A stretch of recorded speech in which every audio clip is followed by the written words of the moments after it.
안녕하세요. 김사유입니다. 오늘은 사이보그가 되다와 같이 읽으면 좋겠다라고 생각한 책 3권을 합해서 한 구절 리뷰로 4권의 책을 묶어왔습니다. 한 권씩 이야기해 보도록 하겠습니다. 첫 번째 책은 선량한 차별주의자 김지의 지음, 출판사는 창비입니다. 이 책의 가장 핵심적인 메시지를 고르자면 우리는 차별을 받기도 하고 하기도 한다는 것이 아닐까 합니다. 차별이라는 것이 무엇인가? 나도 모르게 무지하게 행위하고 있는 차별에 대한 시각과 표현을 알려줍니다. 독자에게 사회와 자신의 시각에 기울어져 있는 부분이 무엇인지, 그렇기 때문에 놓치고 간 부분이 무엇인지 탐색하도록 요구하는 책입니다. 차별과 관련된 주요 주제들과 용어, 정보를 잘 정리해주고 있습니다.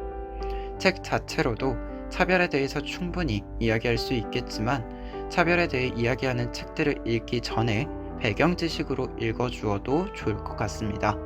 우리의 일상 속에 자연스럽게 당연한 것처럼 존재하는 차별이 무엇인지 생각하는 시작점을 만들어주는 책입니다. 한 구절 읽어드리고 다음 책 소개하도록 하겠습니다. 어렵고 복잡하다. 하지만 이 다중성을 생각해야 비로소 내가 차별을 받기도 하지만 차별을 할 수도 있음을 발견하게 된다.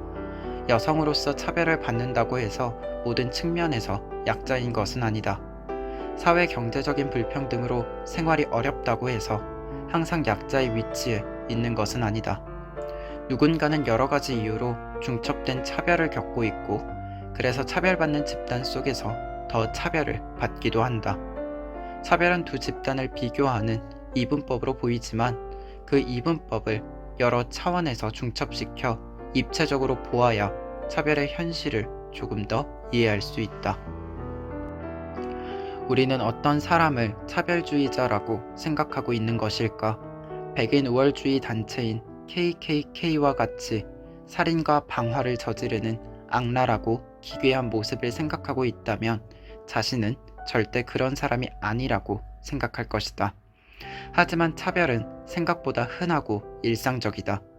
고정관념을 갖기도 다른 집단의 적대감을 갖기도 너무 쉽다.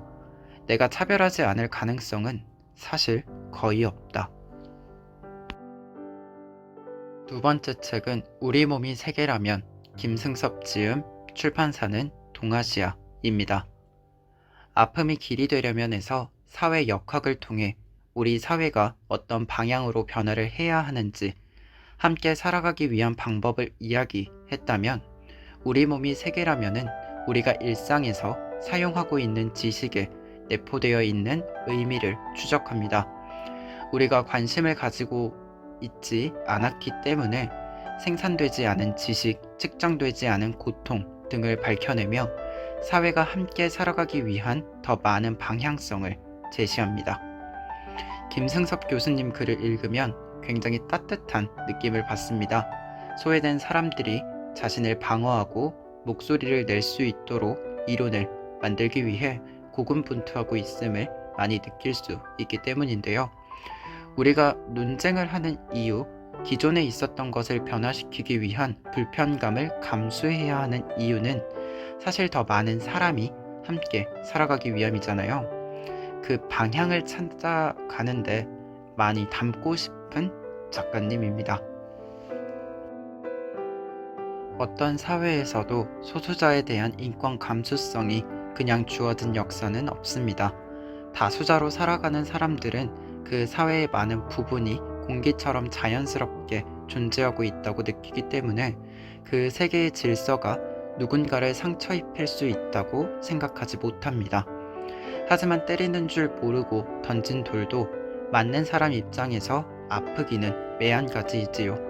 그래서 다수자 입장에서도 과도하다고 생각되는 문제 제기가 계속되어야 합니다. 그것이 소수자 입장에서는 최소한의 자존을 지키기 위한 절박한 생존의 문제일 수 있기 때문이지요. 혹시라도 왜 그리 불편한 긴장을 감당해야 하느냐고 묻는 다수자인 한국인이 있다면 한반도만 벗어나면 한국인은 전 세계 모든 곳에서 소수자라는 사실을 함께 기억했으면 합니다. 세 번째 책은 장애학의 도전, 김도연 지음, 출판사는 5월의 봄입니다. 비장애인이 아닌 장애인의 입장에서 장애란 무엇인가에 대한 내용을 다루는 책입니다. 당사자의 입장에서 정상성이라는 틀의 억압에서 어떻게 해방될 수 있는가가 핵심적인 주제라고 할 수 있습니다. 책의 내용은 장애에 대한 사회적 정의, 우생학과 동물권, 장애인의 자립과 의존을 넘은 공생세계 등 장애에 대해서 이야기하며 학술적인 논제들을 제시하고 있습니다. 앞서 선량한 차별주의자가 차별을 이야기하는 책을 읽기 전에 읽으면 좋을 기본서였다면 이 책은 장애에 대해서 이야기하는 책을 읽기 전에 읽으면 좋은 기본서입니다. 실제로 사이보그가 되다를 읽기 전에 읽으시면 김초엽 작가님과 김원영 작가님이 왜 이 주제와 이야기를 풀어냈는지 조금은 더 머무르며 읽을 수 있게 만들어줄 것이라고 예상합니다. 한 구절 읽어드리고 마지막 책 소개드리겠습니다. 장애인들의 이동권 투쟁으로 2005년 교통약자의 이동편의 증진법이 제정된 덕분에 요즘은 일반 시내버스와는 조금 다르게 생긴 버스들이 돌아다닌다. 바닥이 낮고 계단이 없으며 뒤쪽 문에서 경사로가 나오는 버스, 다름 아닌 저상버스다. 그렇다면 앞서 언급한 것과 똑같은 손상을 지닌 사람이 저상버스를 탈 수 있을까? 그렇다. 당연히 탈 수 있다. 이를 정리해보면 다음과 같다. 동일한 손상을 지닌 동일한 사람이 버스 타기라는 동일한 행위를 어떤 경우에는 할 수 있고 어떤 경우에는 할 수 없다. 그렇다면 버스를 탈 수 없음의 원인이 과연 그 사람의 몸에 존재하는 손상이라고 이야기할 수 있을까? 그렇게 이야기할 수 없다. 원인이란 일정한 결과를 만들어내는 요인이다. 손상이라는 요인은 그대로인데 버스를 탈 수 있기도 하고 탈 수 없기도 하다면 문제의 원인은 그 사람의 몸이 아니라 바로 버스에 있다고 해야 할 것이다. 마지막 책은 사이보그가 되다 김초엽, 김원영 공적, 출판사는 사계절입니다. 장애인과 기술의 결합성은 사이보그적인가? 라는 질문에서 출발하는 책입니다. 김원영 작가님의 들어가는 말로 시작해서 김초엽 작가님의 나가는 말로 끝나는 책입니다. 총 10장으로 홀수장은 김초엽 작가님이, 짝수장은 김원영 작가님이 글을 쓰셨습니다. 두 작가님이 가지고 있는 장애인 당사자의 생각들을 긴 호흡을 가지고 보실 수 있을 겁니다. 이 책을 읽으면서 기억에 남는 두 가지 이야기를 해보려고 합니다.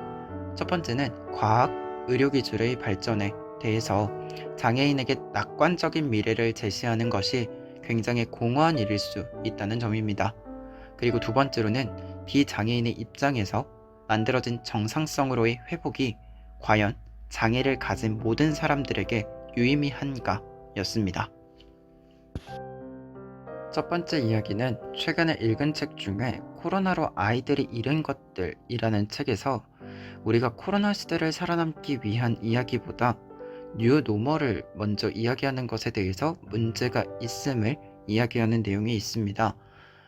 근데 그때 제 생각에는 우리가 너무 급하게 단정지었다 라고 생각을 하게 됐었는데요. 이와 비슷한 결로 기술의 발전이 장애를 없애줄 것이다 라는 것이 너무 단순한 생각이지 않을까 그런 생각을 했습니다. 현재를 살아내야 이후의 삶을 이야기할 수 있는데 미래의 기술의 발전으로 잘 될 거야 라고 하는 게 지금 의미가 있나? 이런 생각이었던 것 같습니다. 그래서 이 부분은 김초엽 작가님이 반복해서 이야기를 해주고 계신데요. 첨단 기술, 더 큰 기술이 아니라 지금 삶에서 삶의 질을 올려줄 수 있는 기술을 논의하는 것이 필요하지 않을까 하고 생각해보면 지금 당장 삶의 질을 올려줄 수 있는 기술 능력들은 분명 있을 테니 그것에 대한 접근성을 먼저 올리는 방법을 생각해야 하지 않을까 했습니다. 그리고 두 번째 이야기는 우선 비장애인의 입장에서 정상성이라고 하는 것이 상정되고 장애를 가진 사람에게 커버링을 시키는 형식의 치료가 얼마나 의미가 있을까란 이야기입니다. 김원영 작가님이 8장 슈퍼휴먼의 틈새들에서 증강과 치료에 대해서 이야기를 하십니다. 전형적 기능을 회복하면 치료, 더 강화하면 증강이라고 정의 내려 있는데, 그런데 여기서 장애를 가진 사람은 기본적으로 다 치료라고 보는 거죠. 이게 과연 다 치료인가? 그리고 치료라고 했을 때 꼭 치료를 받아야 할까? 에는 또 질문이 던져지는 것입니다. 앞서 소개한 우리 몸이 세계라면에 병원에서 죽는다는 것에 죽음의 주도권에 대한 이야기가 있습니다. 이 부분을 읽으면서 그 내용이 많이 생각이 났습니다. 그래서 우리 몸이 세계라면 조금 읽어드리면 제 설명보다 더 많은 생각을 하실 수 있을 것 같습니다. 언제부터 죽음의 주도권을 당사자가 아닌 의학이 가지게 된 것일까요? 필립 아리에스는 19세기 후반부터 죽음을 둘러싼 사회적 인식이 변화하기 시작했다고 합니다. 산업화를 거치고 공중위생의 개념이 사회적으로 널리 퍼지면서 죽음의 땀과 고름과 배설물의 이미지가 더 씌워진 것입니다. 임종의 시간은 더 이상 이상적으로 존재하며 삶 속에서 사람들과 함께 치러내는 의식이 아니라 숨기고 피해야 하는 일이 되었습니다. 그리고 병원은 그런 추한 죽음을 사회적으로 은폐하기에 가장 적절한 공간이 되었습니다. 그렇게 이상적인 죽음은 자신의 품격을 지키며 불가피한 운명을 받아들이는 일이 아니라 마지막까지 생명 연장을 위해 최선을 다하다가 의료적 처치의 중단으로 인한 기술적 현상이 되었습니다. 철학자 이반 일리치는 이러한 변화를 두고 죽음의 죽음이라고 표현합니다. 그래서 결론은 과연 결함이라고 부르는 것이 꼭 극복의 대상이어야 하는가에 대해서 생각을 해보셨으면 좋겠습니다. 이 부분은 김원영 작가님의 실격당한 자들을 위한 변론을 읽는 것을 추천드립니다. 끝으로 작가님들 글에서 한 구절씩 소개드리도록 하겠습니다. 난청 치료제가 임상 시험 단계에 들어섰다는 소식을 보았다. 청력 회복을 위해 재활 훈련에서 대한 의학에 이르기까지 모든 방법을 시도해보다 좌절한 사람들, 신약 개발 소식만을 기다리는 사람들이 있다. 그들이 남긴 이런 댓글을 본다. 절망적이고 좌절하게 하는 현실이지만 미래의 기술이 더 발전하면 해결될 거라는 희망을 가지고 살아갑시다. 희망 없는 현실에서 희망을 찾고자 하는 그 마음을 이해한다.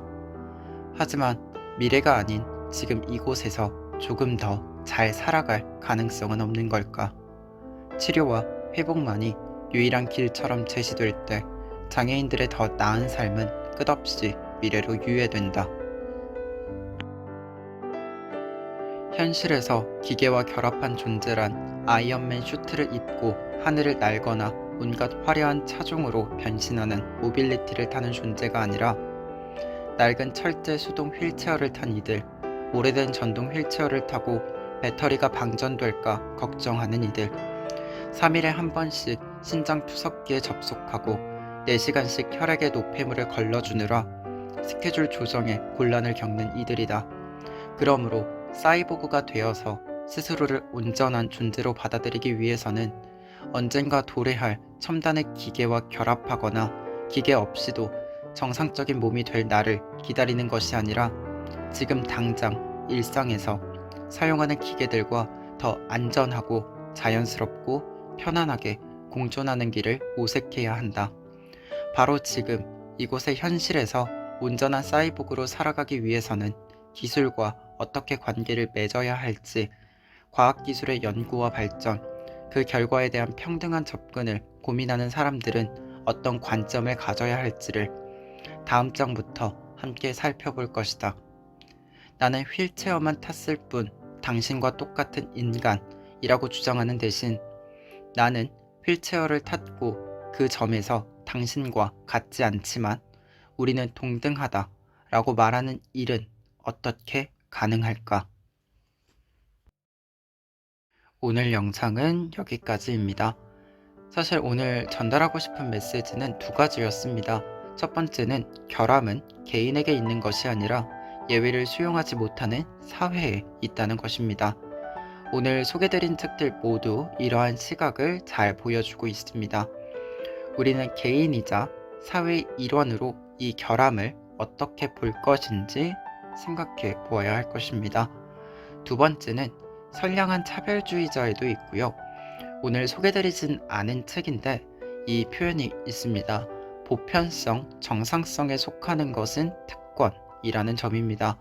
다만 선량한 차별주의자에 나와 있는 것처럼 이 특권을 가지고 있다고 해서 편한 삶을 살고 있다, 편한 삶을 살아왔다 라고 평가하는 것은 적절하지 않을 것입니다.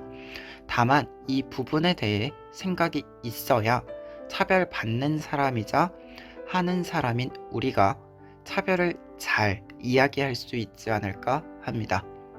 그리고 마지막으로 오늘 영상 기획하면서 가장 많이 떠오른 구절이 있어 읽어드리고 영상 마무리하도록 하겠습니다.